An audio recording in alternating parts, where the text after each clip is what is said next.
We have the finest brain from the industry today with us discussing on the beautiful topic, Mr. K.S. Rao, sir, SVP and Head, Investor Education and Distribution Development, Aditya Birla Sun Life Asset Management. We have Mr. Akhil Chaturvedi, Director and Chief Business Officer, Motilal Oswal AMC. We have Mr. Suren Kochar, Senior Director, Head Business Strategy, White Oak Capital Asset Management Limited. We have with us Mr. Harsh Rungta, Principal Officer, Fee Only Investment Advisors LLP. We have Mr. Suresh Sadagopan with us, MD and Principal Officer, Ladder 7 Wealth Planners Private Limited. A very warm welcome to all the panelists. It's a pleasure to have you all and discussing about this. We have Deepak sir with us, who would be the moderator to this panel. A warm welcome to all the panelists once again. Over to you, Deepak sir. Thank you very much. Thank you very much, Dimple. And it's exciting to start this panel discussion, where we'll be discussing various life events which would require financial planning. And there cannot be a better panel than this, where we have both the product manufacturers and the advisors on one platform, telling you the secrets of managing money in different life events. So what we'll do is we'll just put a life situation, and I'll ask my panelists to tell their takes on what to do, what not to do, what to avoid on these different stages. And first is when somebody gets his first paycheck. So I just completed my first month of job or thing, and that first paycheck is in my hand. What should I do and what should I not do? Rao sir, you have been a pioneer in doing that first paycheck, and that's the term I borrowed from you. So please, could you just start it? Thank you so much, Deepak, for having me on this panel, and I'm honored and humbled with with an amazing panel, especially coming from Harshji, Sureshji, and Akhil and Suren around, and of course Harshji and Sureshji. I learned a lot on everything on the financial planning, and it's the best of the brains, where we can look at how whether it is when I from both of them. I had a privilege to learn a lot, and I have good friends Akhil and Suren. And this is my first paycheck. I mean, I'll give you an answer very quickly. I know we have a short of time, but this is one of the programs which we were doing across the universities in 26 universities in the country. And let me not answer what they need to do it, because it's very difficult. Generation is changing their investment habits, savings habits, and their spending habits, and it depends from everyone very differently what values they carry. And but I can narrate one small anecdote. This my first paycheck, when we do from down south to the northern part of the country in various universities. I asked this question to all the audience. This is like a hypothetical question: is if I'm an employer for you, after you complete your education and you got your first paycheck, if you visualize what you intend to do. When I started in the down south, the first question, when I asked majority of those boys and girls, they raise their hand and they say, my first paycheck will go to my parents, or the second, some parts of the southern country, they say it will go to Lord Muruga or Lord Ganesha's temple.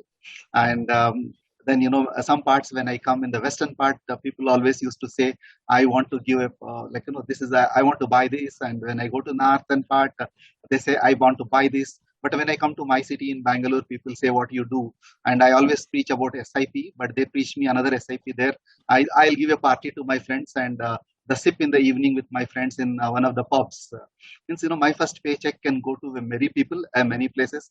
But the best way I tell them is, don't save. I mean, the saving has become a bad habit. I can only say is save today for spend tomorrow. And in fact, we have created one concept called when they have this pocket, forget the first paycheck, even when they get their pocket money. I mean, how you can do is your mobile replacement fund, your MRF, you can create it. All that I can tell these youngsters is my first paycheck, when we do, especially with some of these infotech companies where we do for the induction program, like TCS kind of companies, we do induction program. What I tell them is one simple hack. The hack is your company is taking 12% of your money for the provident fund, which is for your future. Another 12%, whatever you are earning, say you are getting 100,000 rupees, 12,000 rupees is going to your provident fund.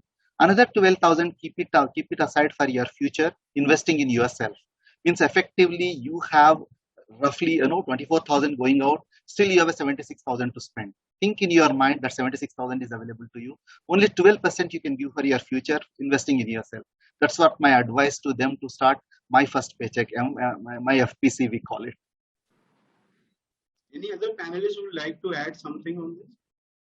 I think Mr. Rao has really given a holistic answer. So, different peoples coming from different parts of the world will want to use the money differently. But clearly, I think with the first paycheck, ideally, I would go with giving the first paycheck to your parents. Of course, you owe it to them. The other option is giving 50% to them, 50% go out and party. It's the first job you get after very tough education. It's very tough to get a job.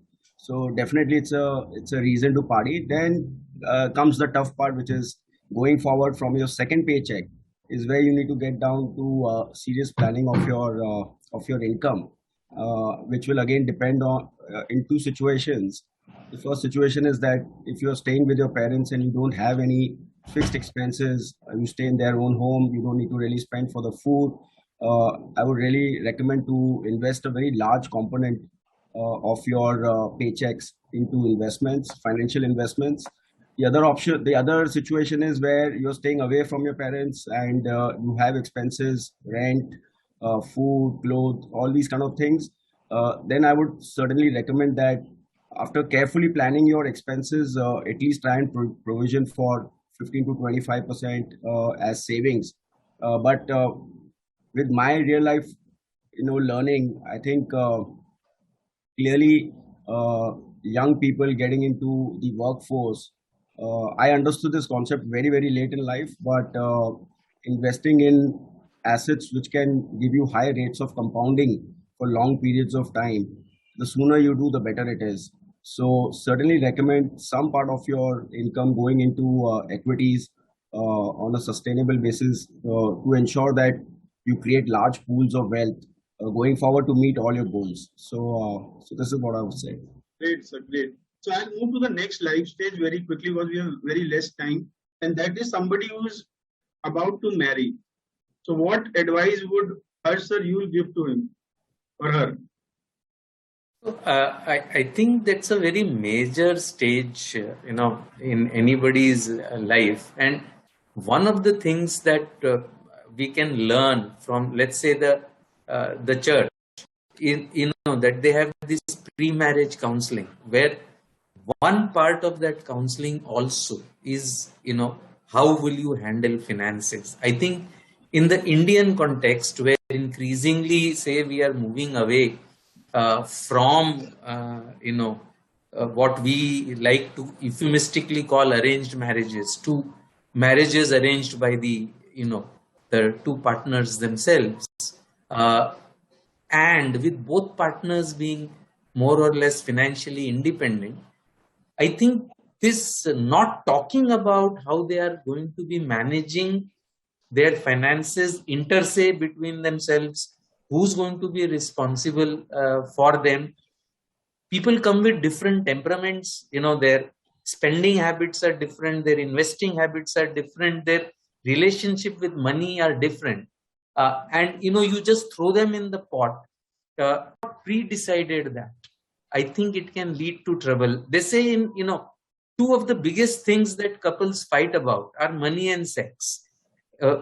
I think in counseling, in the church counseling, they talk about both besides other things.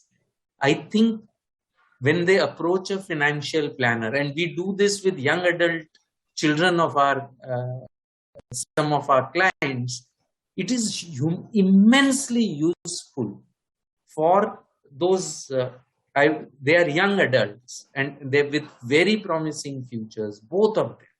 I think if you sort this out beforehand, to the extent it is possible, at least if you consider the issues that can arise, it's an extremely useful step. So I think one compulsory stop before marriage ought to be that consult a financial planner, simply to sort this out. That financial planning, it can be a formal financial planning, or it can be a wise relative who's able to do this for you. Great, sir. So I always say that know your partner's money personality, because there will be where most conflict would arise, because you have different orientation towards money, and that could bring conflict. So, and if know and accept the partner's money personality, the relationship becomes easier. I'll move to the next life stage. That is somebody who's just about to become a parent. And Suren sir, can you just enlighten what to do at that stage of life? Absolutely. Thank you very much. And just going back to the question number one about the first paycheck, I don't believe in the first paycheck. I believe in the 6 paycheck theory for the next 6 checks which you get. So it's all about fulfilling your desires initially. Okay, so coming back to the question, I think planning is something which is extremely important in all our life stages. And I think particularly one in terms of the children planning, the kids planning is extremely important. Many a times we often go wrong on that one. I think when both the husband and the wife are financially independent and both have ambitions, and ambitions here, I will probably break them into 2 parts. One is the career ambitions and the personal ambitions. None should be at the cost of either or. Because today, when we all are living in mostly nuclear families, and very rightly said, most of the reasons of conflicts are often money, and most of the reasons of conflicts are often in terms of what our personal ambitions and the career ambitions are all about. So once the stage of marriage is over, I think there has to be a discussion in terms of when should the second stage come in terms of planning for a child, right? Because if you're planning to have a child or maybe 2 children, so to speak, then their education level, our income level at that point in time, the lifestyle which we want to keep, the lifestyle at what we want to retire with, all these things have to be discussed. Because often what happens is we take our current situation for granted and we take very, very futuristic decisions basis that. Life is a beautiful journey. We must always celebrate that, but it also comes with a lot of challenges which are unforeseen. And what has happened is that this COVID has really taught a lot to all of us in terms of what and how much is the importance of entire planning and then the execution of that. Because we often plan, but we often forget to execute, right? And child planning is something which is the most critical, because typically what happens is that in our careers, sometimes the lady partner is doing far better, right? So someone has to take a back seat whenever there's a child planning discussion which happens. And so to speak, that's how God has made us naturally, that the lady partner often has to take a back seat, because she goes through all the, the pain in terms of going ahead with that. And it can definitely cause a lot of friction between that relationship, and money usually, career ambitions usually are actually always the cause for that. So I think having a good discussion, because many a times people have children in a family because they are getting pressurized by the family itself. I think these sort of situations one should definitely ignore, and they must ensure that what kind of personal ambitions, career ambitions they are running, right? And then accordingly, what kind of stages of life they would like to be. They should not take their current situations for granted. They have to ensure that there is a steady flow of income coming in. What would they like to provide back to the child which they're bringing into this deeper thought, which one has to really plan.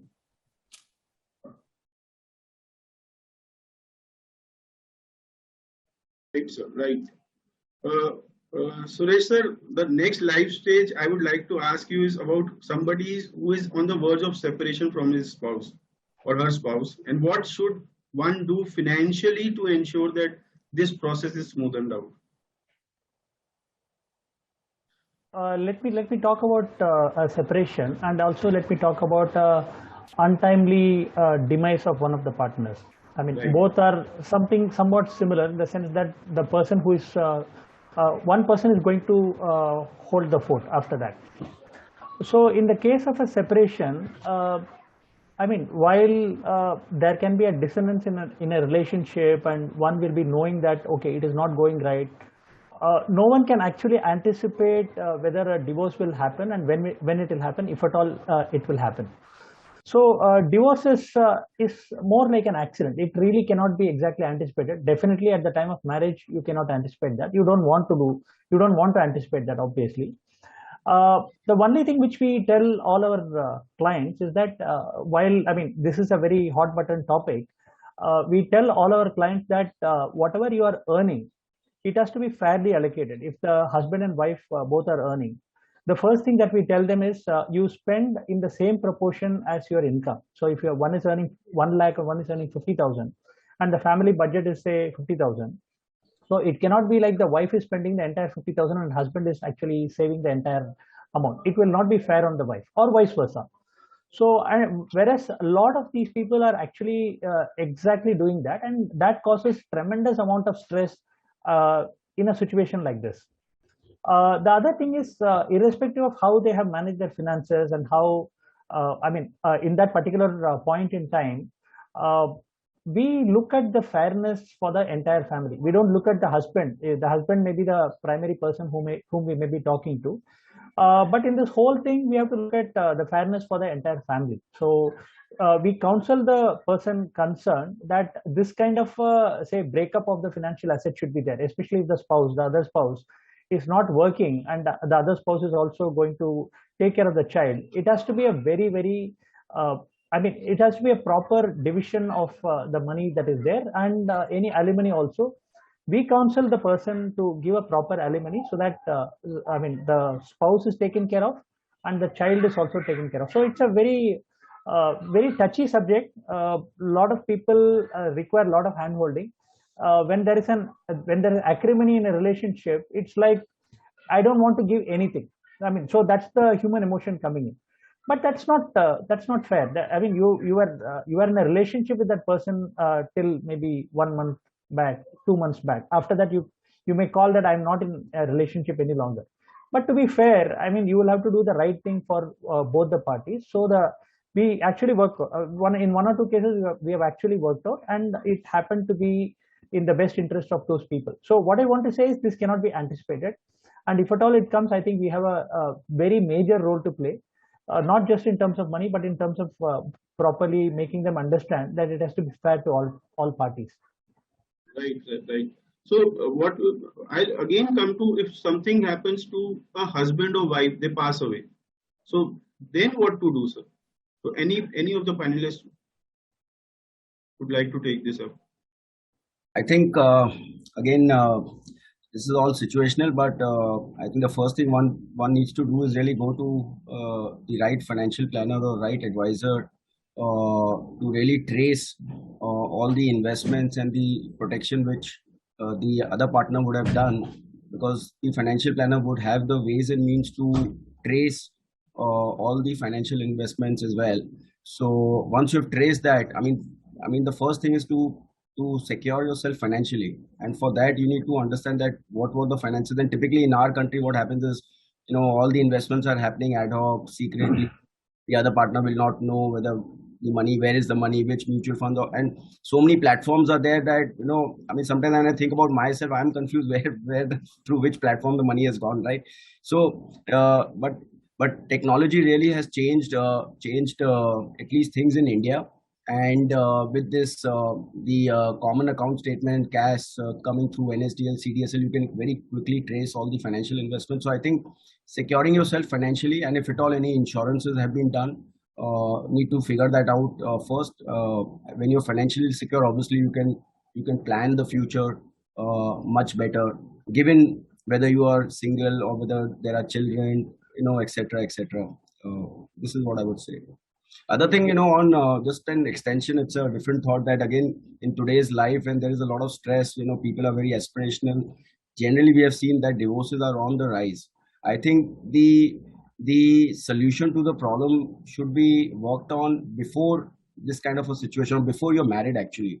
And I have personally seen a lot of couples, parting off because they couldn't get along with each other. I think having a prenuptial agreement where things are very clear that if at all this thing happens, then what goes to whom, what are the expectations. Otherwise, if you go to the court without any pre-understanding, then which direction things will go, right? So I think having planning properly for the marriage, planning properly for any eventuality in the marriage. If you do it before, it is much better than really thinking about what next. So those are a couple of things from my side. Thank you. That was, I think that was a very interesting thing, if I may, on prenuptial agreement that Akhil mentioned. I mean, given the cultural context that we live in, okay, whilst it sounds very well, I mean, I remember discussing this with a client, and there was this look of absolute shock and horror. Okay, how can you even think that the marriage will end? I mean, you are wishing that the marriage will end. Literally, that was it. And the point that I made to them, okay, was that sure, the marriage may never end, and God willing, it will not. And they will live a long and happily married life. But it is just like writing a will does not mean you are going to die tomorrow, but you need to prepare for that. So being prepared does not mean the event will happen. Death, of course, is going to happen to all of us, but our marriage is not lasting, is not something that may happen to all of us. So even if you don't take prenuptial agreement, there are things that you can do.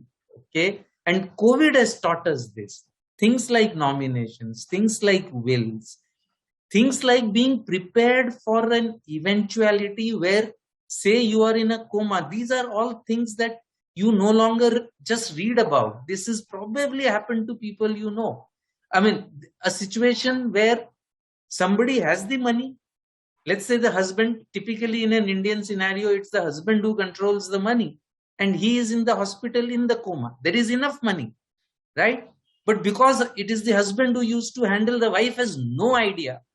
Literally, they do not have money to run the house and to even pay for the hospital bills. What about preparing for disability, not just in terms of replacing income, but in terms of getting access to your assets? I think this was the kind of program. Parts of these are something that the association that we have, Association of Registered Investment Advisors, we had come up with this white paper on reimagining nominations, making succession smoother and simpler. This was written by Mr. Pramod Rao. He is the General Counsel of the ICICI Group. He had written it in his personal capacity. At ARIA, we had provided the inputs, and this was inaugurated by Mr. K.V. Kamath. I would suggest that this is a very good resource that is available on ARIA's website. It takes into account nominations. It takes into account how you can convey the information that Akhil mentioned, that people don't even know what assets there are, what insurances there are. It also contains, if something has already happened, how do you get access? How do you can try and get this information?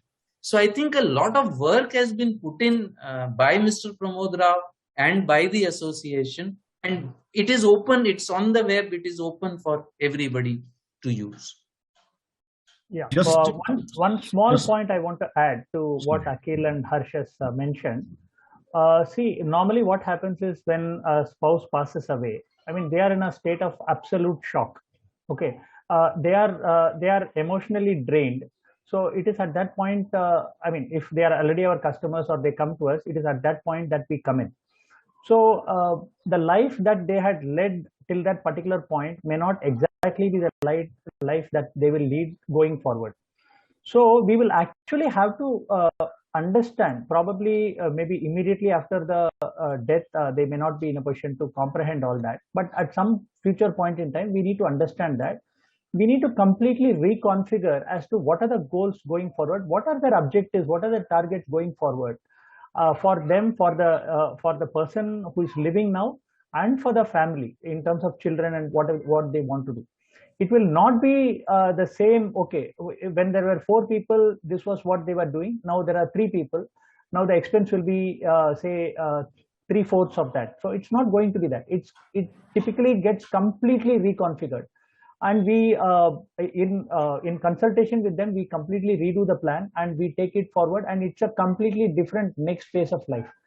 So this is what I want to say. And whenever this kind of an event happens, we have to completely redo the plan in line with what aspirations they have for the rest of life. If I may just add, Deepak, to views of Harshji and Suresh and Akhil. One is that I think we take everything so much for granted in our life. I think, and that is something which we all have to stop doing that. Number two is that often, and mostly it happens that there is no transparency in terms of the investments which is happening between a couple. So there has to be a review, there has to be a discussion, all the passwords, what, where, etc. They all have to be so much shared, between each other, because any eventuality can happen at any given point of time. And like rightly said, that sometimes when the husband or the wife, because today both of them are earning equivalently, leave so much of wealth behind, which the other partner doesn't even know where the wealth is existing. So I think transparency is extremely important. Reviewing your investments is extremely important. Knowing the passwords is very, very important. Where to access the wealth is extremely, extremely important as well. And do not take anything for granted. That's the message I would like to give. Now, sir, the last financial stage which I would like to ask is, somebody wants to buy a new house and they are a young couple, they are planning to buy their first house. And this might not be their only house. That's the first lesson I would tell them. But what would you say to such people? So house is one place where it's an emotion to involve. Like, in life you have a lot of goals. It's the first house comes, it's a lot of emotions around. And sometimes for these emotions, we can't put the Excel sheets. And incidentally, a house is not a bad investment plan. It is like one on the taxation angle, second on the asset creation angle, and tomorrow the asset getting. We do look at it's going to be a dead asset, but it is going to be a very emotional asset for us. And how you are planning to do it. I can just go back to the previous conversations where Akhil started and Harji and Suresh and Suren was talking it. All this, including this house buying, can become simple and not very complex if we adapt at home something called a family financial conversation. Can we have a financial conversation date in a month? All of us from the childhood, if we can start. Earlier we were just looking at, when Harji was talking about prenuptial discussions, when Akhil was setting, normally in South India, it so happens when we want to perform these marriages, especially the arranged marriages, we exchange those birth charts. And this is horoscopes. And we match this horoscope in a multiple parameters, roughly around 11 to 13 parameters. And when 7 to 8 matches, then you say this is fine, you can go ahead, kind of it. And if we are not matching this financial parameter, when you said earlier, the financial scripts, right? And we have this money script for all of us, and we have a money beliefs. If we have these family financial conversations, we can change the family money script itself. And if we can adapt that, whether you are buying a house or something eventually happens, and likewise Suren was talking about how we can keep this entire data. We have created this book called what your family should know, and everything about your investment beliefs to investments and your insurance, your bank account, and what kind of passwords that can be known to each other, and where you can look at, and with an understanding. If we can make that, matching this horoscope is one thing, but if you are not matching your financial discussions, it will become a horoscope for us. Probably we can put that as a family conversations.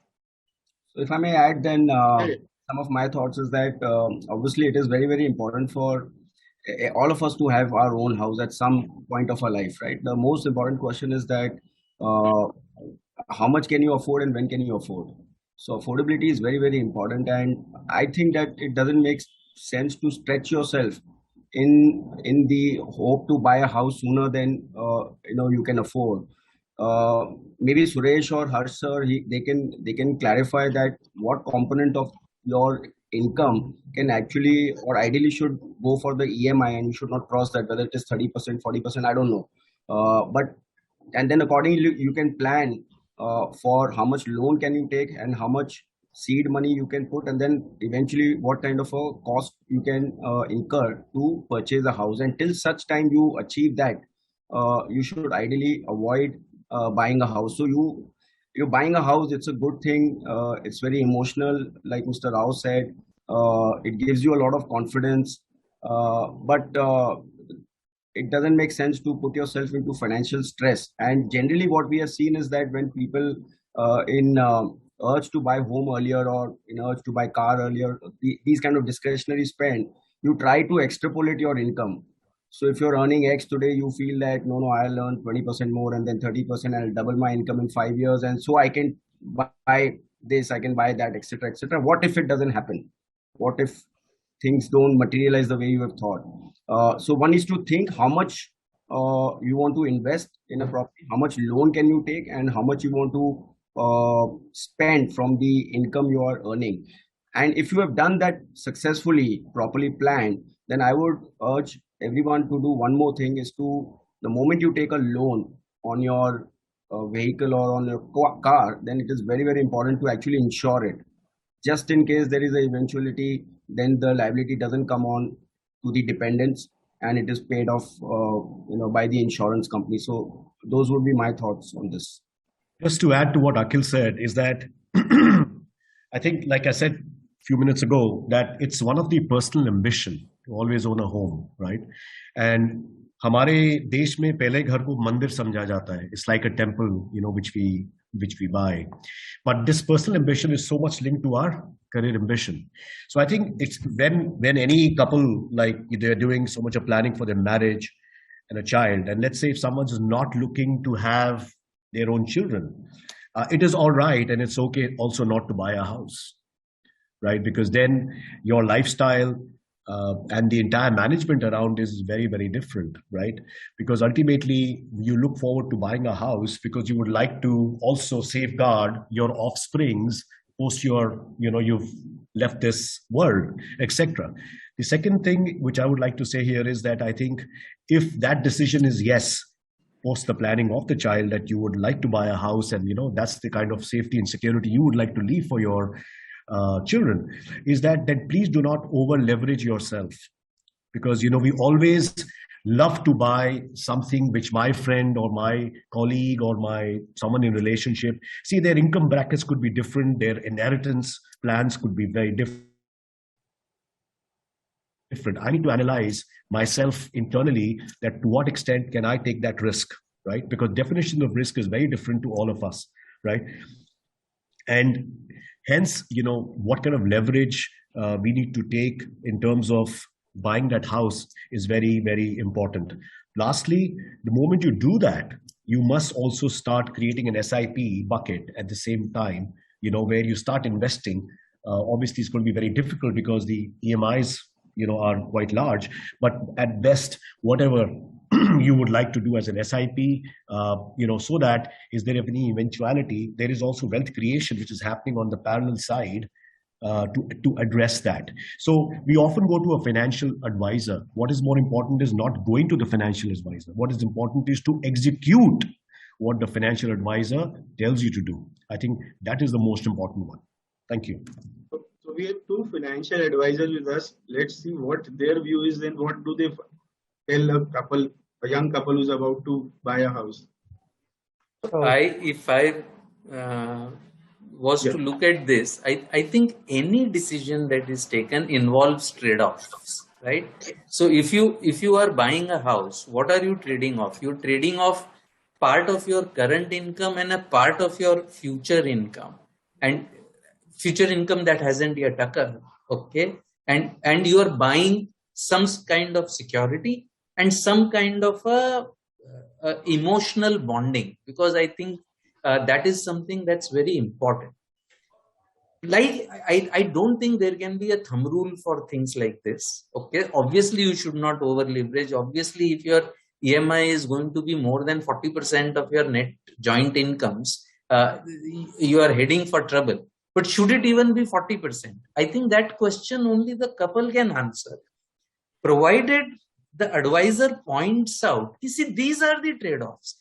If you were not to do this, but if you were to say postpone this to 20 years later or 30 years later, okay, then some of those benefits will come 30 years later. Meanwhile, if you use this money and do some, create wealth, then not only will you be able to buy the house, you might be able to do other things, right? Now, couples, in my opinion, what we see, people don't have too much faith in their own abilities to be disciplined about their investments. And there are lots of people who buy a house simply because it will force them to pay an EMI. Okay. Because when it comes to doing a SIP, they feel, oh, that is discretionary. I may stop it because something else will come up. So let me force myself to invest money. No problem, provided that decision is taken consciously, because ultimately it's not the planner who will do the SIP instead of paying an EMI.